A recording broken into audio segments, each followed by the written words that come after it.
Still looking at me.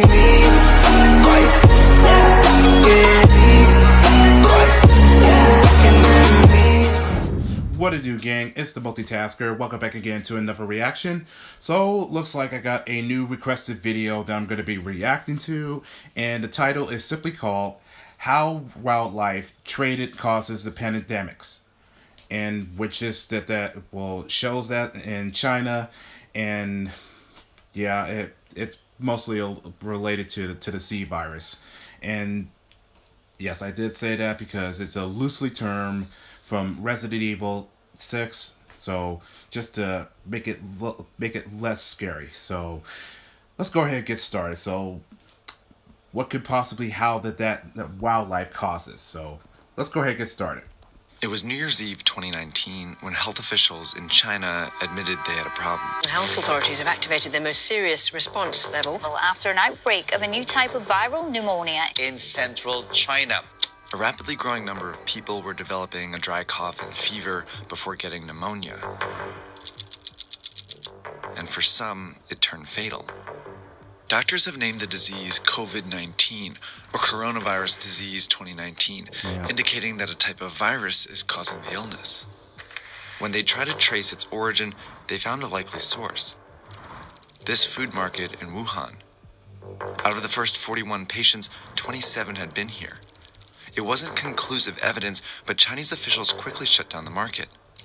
They had seen this happen before at a place just like this. The health officials are trying to get a grip on an alarming outbreak of SARS. The virus originated in mainland China. Has spread across the country. The disease had been festering for months in southern China. In 2002, a coronavirus had emerged at a very similar market in southern China. It eventually reached 29 countries and killed nearly 800 people. Now, 18 years later, this coronavirus is in at least 71 countries and has already killed over 3,100 people.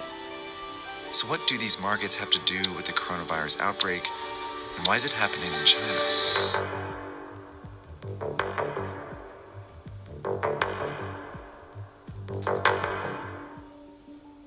A lot of the viruses that make us sick actually originate in animals.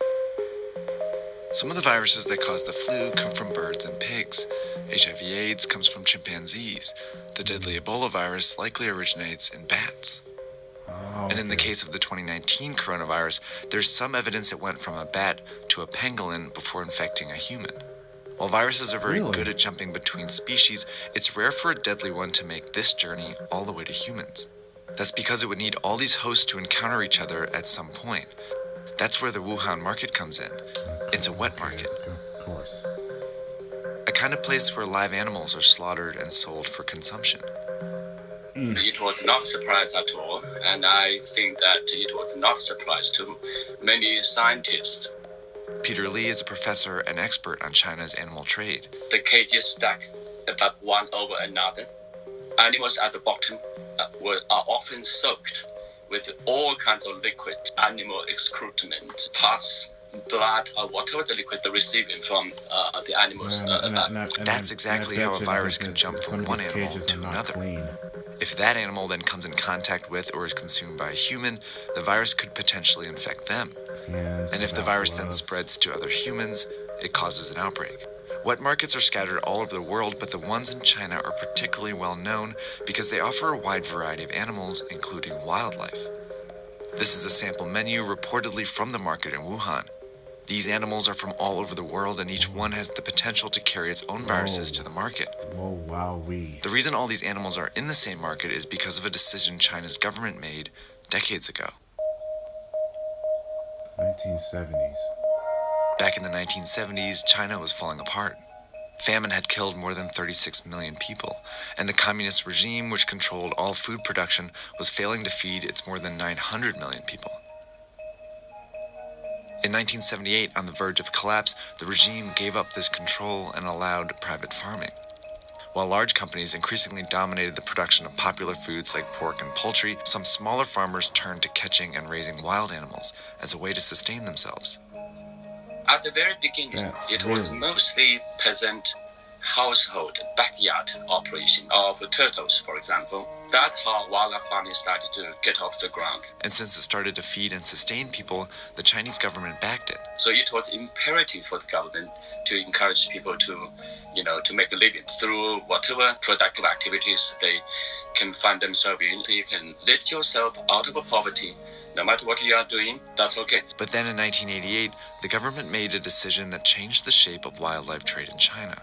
They enacted the Wildlife Protection Law, which designated the animals as resources owned by the state and protected people engaged in the utilization of wildlife resources. That's one of the most devastating problems of the law, because if you designate the wildlife as a natural resource, that means it is something you can use for human benefits. The law also encouraged the domestication and breeding of wildlife. And with that, an industry was born. Small local farms turned into industrial-sized operations. For example, this bear farm started with just 3 and eventually grew to more than 1,000 bears. Bigger populations meant greater chances that a sick animal could spread disease. Farmers were also raising a wide variety of animals, which meant more viruses on the farms. Holy shit. Nonetheless, these animals were funneled into the wet markets for profit. While this legal wildlife farming industry started booming, it simultaneously provided cover for an illegal wildlife industry. Endangered animals like tigers, rhinoceroses, and pangolins were trafficked into China. By the early 2000s, these markets were teeming with wild animals when the inevitable happened. The latest on the deadly SARS virus, the worldwide death toll up again today. China has reported more than 1,400 cases of infection nationwide. It is what health officials have feared all along. In 2003, the SARS outbreak was traced to a wet market here in southern China. Scientists found traces of the virus in farmed civet cats. Chinese officials quickly shut down the markets and banned wildlife farming. But just a few months after the outbreak, the Chinese government declared 54 species of wildlife animals, including civet cats, legal to farm again. By 2004, the wildlife farming industry was worth an estimated 100 billion yuan, and it exerted significant influence over the Chinese government. Wildlife farming industry was tiny in China's gigantic GDP, but the industry has enormous lobbying capability. It's because of this influence that the Chinese government has allowed these markets to grow over the years. In 2016, for example, the government sanctioned the farming of some endangered species like tigers and pangolins. By 2018, the wildlife industry had grown to 148 billion yuan and had developed clever marketing tactics to keep the markets around. The industry has been promoting these wildlife animals as, tonic products, as, bodybuilding, as sex enhancing, and of course as disease fighting. None of the claims can hold water. Yet these products became popular with an influential portion of China's population. The majority of the people in China do not eat wildlife animals. Those people who consume these wildlife animals are the rich and the powerful, a small minority. It's this minority that the Chinese government chose to favor over the safety of the rest of its population. These parochial commercial interests of small number of wildlife eaters are hijacking China's national interest. Soon after the coronavirus outbreak, the Chinese government shut down thousands of wet markets and temporarily banned wildlife trade again. Organizations around the world have been urging China to make the ban permanent. Chinese social media, in particular, has been flooded with petitions to ban it for good this time. In response, China is reportedly amending the wildlife protection law that encouraged wildlife farming decades ago. But unless these actions lead to a permanent ban on wildlife farming, outbreaks like this one are bound to happen again.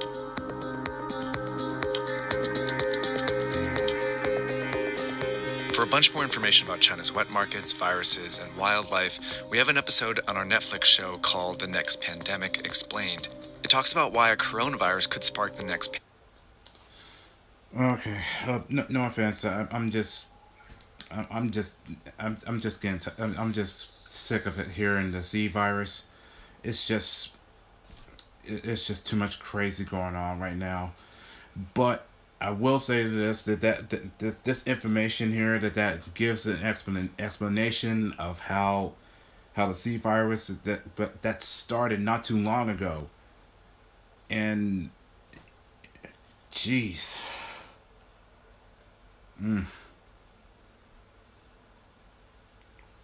Producing so much farming marketing and just using other animals, wildlife, from gators, bats, snakes. Yeah, there's no way in hell I can actually eat a dead snake. We don't know what where it's been or how contaminated that is. Jeez, it's so crazy, and it's just, yeah. When it comes to marketing, it's just, it's clearly that they think that it's clearly that it's never been sterilized or cleaned properly. Yet the damage is done already.